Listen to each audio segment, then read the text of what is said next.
It's another wonderful day, and whatever time it is, how are you doing? I am thankful for this new day. So, today we are looking at the theme number 4 of your portfolio evidence. I want to give you a guidance, a brief one, as much as possible, and it has three objectives. So, you need to be able to describe and explain how you deal effectively with a range of stakeholders using appropriate communication methods to deliver accurate and timely results. Then you need to be able to explain how you avoid jargon and how you use correct technical terms where appropriate. You need also to be able to describe and explain how you demonstrate good listening and speaking skills to be able to communicate effectively in the right manner. So this is part of the knowledge, skills, and behaviors. You will hear we continue saying KSBs. So you need to have the general knowledge about communication and stakeholders. You need to be able to develop the skills. This is part of the skills, and it's skills number 5, skills number 6, and skills number 7. Skills number 5 and 6 are part of, or they are linked to understanding your job role within the organization, and this can be seen on your training plan. The same with skills number 7. It's part of personal development and effectiveness on your training plan. So you'll be able to link these parts, the theme number 4, to other parts of the portfolio evidence. On behaviors, you need to be able to know how to behave professionally using your communication skills when dealing with different types of stakeholders or customers. I have combined the assessment criteria as it appears on the AAT and also how it appears on your training plan. So on the left, on my left, that is the way the assessment criteria appears on your mapping document. And on the right, it's how it appears on your training plan. They're the same themes. In the middle is how you can be able to present your evidence. It can be written, it can be an appraisal, or it can be a product evidence. And I will be breaking it down for you as we move on to the next slide. You need to be able to know what is a pass criteria and what is a distinction criteria. I won't give you room for failing because I don't want you to fail. That's why I have made an effort to create this PowerPoint so that you can aim for the distinction. I would say aim for the distinction. So you need to look at the assessment specification, which I am going to show you in a moment. So the grading, again, like I have said, you can be able to see like it's graded properly. Yeah, that in the middle is a pass and distinction. I know this slide has just played the title, so it's the same slide. So let's see the breakdown of the pass. Yeah, you need to be able to provide evidence of where you have selected and prepared the appropriate method of communication using vocabulary that is appropriate to the audience with consideration of the following. That is, who is receiving that, the time scale, how much time you need to spend in exchanging that information, the volume of information to communicate, and also the need for a response or a discussion or evidence of the receipt. You know, sometimes you send emails and you get replies. So I need to see that flow of communication in your screen captures for evidence. You need also to be able to demonstrate good listening and speaking skills to be able to communicate effectively in the right manner. So provide evidence of examples of where you have demonstrated the application of good listening skills in the workplace and how this has improved your ability to perform your tasks. You are required to be able to demonstrate, let me hope I can talk or I can speak clearly, is able to demonstrate effective speaking skills and avoiding jargon and using the correct technical terms, and also providing clear explanation when an understanding by the audience is required. Let me repeat that so that I can show you. I have messed a little bit, so I need to be clear now. So this part of the evidence needs to show that you can effectively demonstrate speaking skills avoiding jargon and using the correct technical terms, yeah, and providing clear explanation when an understanding by the audience is required. If they ask you a question, you need to be able to answer and respond effectively, and making sure that you're not using jargon. For example, here I have used jargon in saying EPA. I need to say endpoint assessment, endpoint assessment. For your distinction, you need to be able to explain how you consistently communicate effectively in a variety of ways or means, yeah, and to a wider range of stakeholders. So you can show us how you communicate to internal customers and external customers by using examples. And remember, those need to be screen captured as well as being explained at the endpoint assessment for you to get a distinction. Stakeholders and communication methods. So the best way to approach this as we meet the criteria number 1 for theme number 4 is to look at who are the stakeholders and which stakeholders do you deal with? Do you deal with internal or both? And then you need to be explaining this as you go along, and why do you deal with those stakeholders?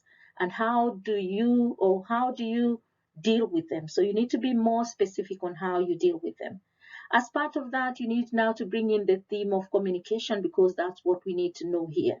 So what are the key communication methods you use to communicate with stakeholders? So you can use verbal, non-verbal communication, and I've given you a few examples of how to think about this. Then what is the most appropriate method to use of communication when you are contacting or interacting with your stakeholders?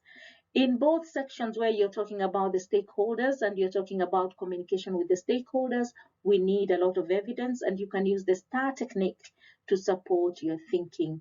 When we say the STAR technique, we are thinking about situations or scenarios at work when you have used communication or you have dealt with stakeholders.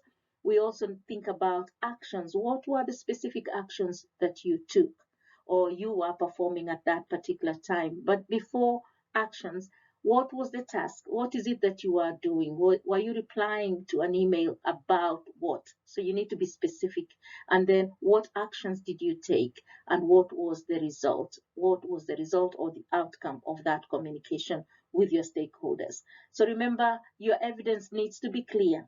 Yeah, you need to give specific examples of when you have accomplished a task and the actions you took and the results that were out of that response or interaction with your customers.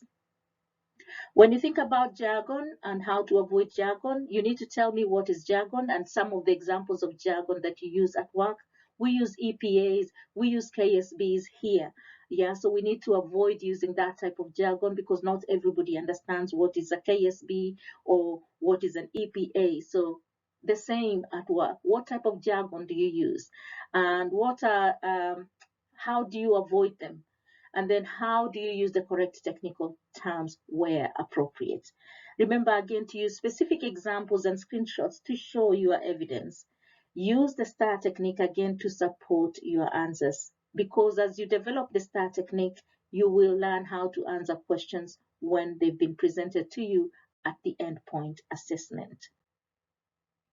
If you need a break, you can take one, but I will continue. So you can take up to 10-15 minutes break depending on how you are studying this. So if it is online face-to-face, you will be given the amount of time for you to take a break. Now let's go now to good listening skills or active listening skills. And this can also combine with the speaking skills. And this is part of the third objective. Yeah, so think of different types of non-verbal communications non-verbal communication methods that can be used in your organization or generally. And then think about the actual tasks and activities that you are completing when you are applying these non-verbal communication methods. Yeah, so think of different types of methods that you have used, and then what was the outcome and what did you learn during that time. Also, yeah, tell me specifically what is active listening and how do you demonstrate active listening at work. So you can research online what is active listening and then bring it to fit in with your portfolio work so that you can be able to explain that part. I hope I've been clear here. I have stumbled a little bit, but I need to be able to explain to you. All you need to do here is to tell me about active listening as well as how you demonstrate speaking skills. And then use the bullet points to be able to support you. Remember to use the STAR technique to support you and a lot of screenshots to support you. I won't delete this because it shows how sometimes communication can be difficult or ineffective. So you will be able to compare both parts.